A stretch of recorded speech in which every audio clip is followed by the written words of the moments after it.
gümnaasiumis on hea töötada sellepärast, et ma tunnen, et siin usaldatakse mind. Mul on vabadus teha, mida ma tahan.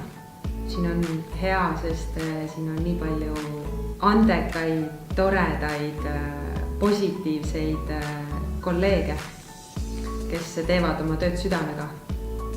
Siin on nii palju vingeid õpilasi, keda on rõõm õpetada.